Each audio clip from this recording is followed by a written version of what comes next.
Geniuses, psychics, superstar athletes, masters of the martial arts. What is it that they all have in common? On the surface, it might seem ridiculous to compare a brilliant pianist with an unstoppable running back. But they have one significant thing in common. They are extraordinary. Why? Where does their gift come from? Is it possible that they are able to tap some sort of force which is generally unavailable to the average person? 気を訓練する場合はですね、静かになってないといけないんですよ。それで一応ほとんどやってることが瞑想の状態でやれますんで、静かにしといてください。やってる時は。はい、同じでリラックスです。びっくり。右足前ですね。あなたの方が体が大きいから力多分強いはず。いやいや、おやつさんの方が強い。いや押してみてください。いや今の聞いてない。押させてください。足腰で押してください。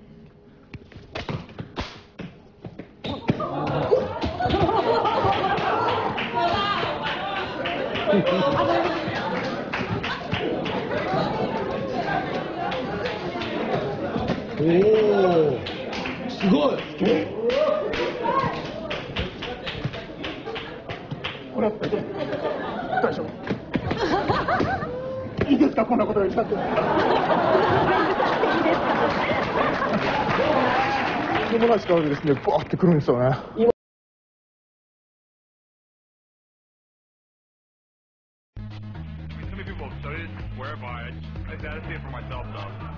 In the beginning, you're kind of like, well, I don't know if this is real. I don't know if UFO setting. It's like, well, I got to see it to believe it. You know, I hear these people do it, but until I see it, you know, it's one thing to hear, it's one thing to see.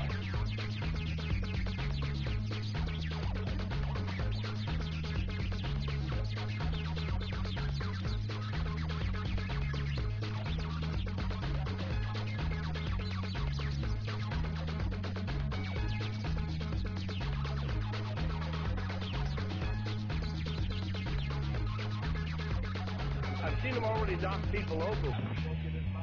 Dillman claims to have adapted this technique to where he can knock a person out without having to touch them. Back. Yeah!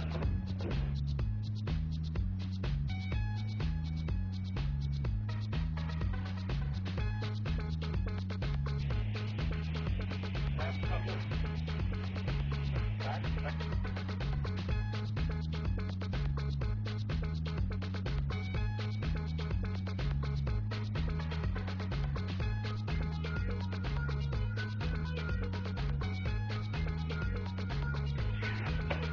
There we go. All of these karate techniques are made possible by manipulating chi. He makes a chi ball. He'll get the radio frequency going between the hands, and if you get up and feel, it's actually hotter inside that ball.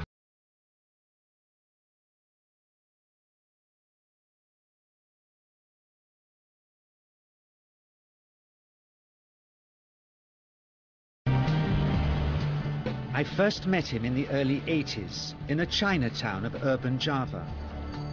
He didn't want his real name or address revealed, so we called him DJ for Dynamo Jack.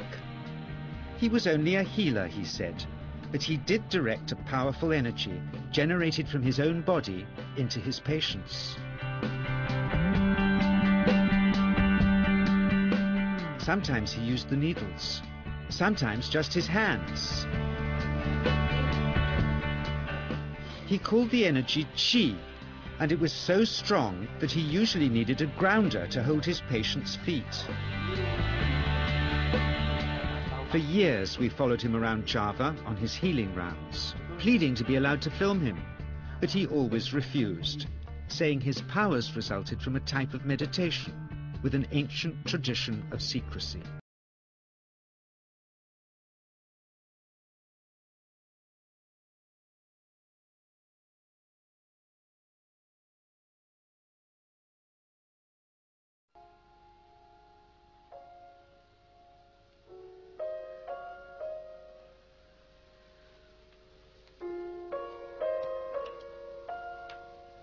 I'm not a person who can get deeply involved with meditation.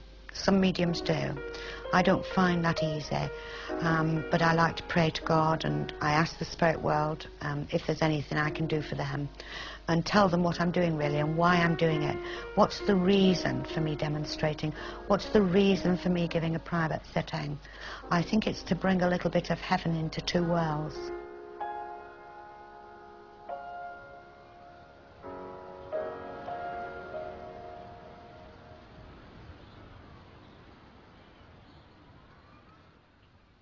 I came into spiritualism 24 years ago through illness. I'd had a hysterectomy, and I really just didn't get any better. I ended up with a tuberculosis of my kidney, and I'd gone down to about 6.5 stone, and things were going radically wrong. And they thought really that I hadn't got very long to live. And one day I'm sat at home, and all of a sudden, out of the blue, I saw a man. As clearly as I'm looking at you, I could see this man, and he told me to go and find a healer, or I wouldn't hear the New Year bells. I mean, I'd been arguing with God and saying why had he created all this for me, and I hadn't been a bad person, and why. When Terry came home, of course, I thought, well, he's going to think now that I've gone absolutely crazy. And he came in, and I said to him, Terry, you know, I've seen a man. And he kind of just stared a little, and I said, no, I haven't seen a man who was on earth. I've seen a man who's died, and he's told me to find a spiritualist healer. And of course all the medication I thought was sending her a bit doolally or round the twist, you know. So I could relate to that and think, well, you know, when she saw the spirit world for the first time, I thought, well, perhaps it is the drugs. You know, you really don't know what to believe. And of course, I knew nothing about spiritualism or anything like that at the beginning. The wisdom. When I'm working in a church, I feel as if I'm free. I'm free from the limitations, and I am with the spirit world. And when you have someone in the audience who says, yes, that's my mother, and will you tell her that I love her, and things of that nature, it's just like being in heaven, really. It's just like being in heaven. She's met up with her sister, by the way. Yes. So you've lost an aunt as well. Yes, yes. And the aunt must have gone quite quickly. Yes. Because your mum's grumbling again and saying to me, well, it took me longer to go, you know. Yes. Took me longer to go than my sister. She went quickly. Yes. But she's lovely with it, and you must have adored your mother. Yes, I did. Because I get a wonderful link with her. Yes. I believe your wife's on the earth, is that correct? That's correct, yes. I'm glad I'm right about that. I'd have been in a bit of bother, wouldn't I, if I'd have been wrong. It's the way when I'm looking at the world of the spirit, I see them as if I'm looking at you. When I hear them, I can hear a voice, and I know whether they come from Scotland or the south of England. Actually, it's a change of consciousness. We just alter our state of consciousness.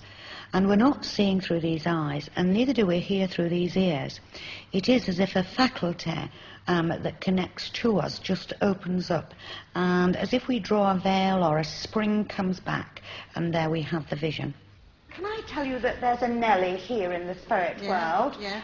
And if I talk to you about a Robert who was known as Bob, can you place me that, please? I just can't place that. Now, if you can find Tom... Oh, yes, I know Tom. You can find Tom. Yeah. Now, Tom's not very tall. He hasn't got a collar on his shirt. It's open neck. And I feel that if you can find the one, then you'll eventually link to the other. Norman wishes to be remembered. Yes. So you know Norman. Yes. You also know a gentleman who would have had sugar diabetes, because I get sugar diabetes here. And the way you might recognise him was that he did have an operation, and I'm quite sure he must have lost a leg. Does that make sense to you? No. It doesn't? No, I can't talk about Arthur. I know Arthur. And if I can talk about... Oh, he lost a toe. Did he? Well... he did have sorry some about violence. Yes, I'm sorry. Sorry. Yes. I don't think the specialist would be very pleased with me a toe to a leg. But he just talked about, you know, tell her, because the way she'll remember me is that, you know, and I just felt that the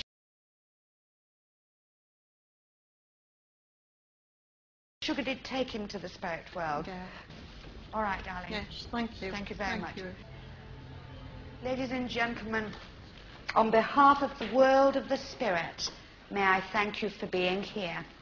You are the evidence that love, like life, can never die. You have proved it. You have given. I pray that you all have received. Good night. God bless. Safe journey. Good life.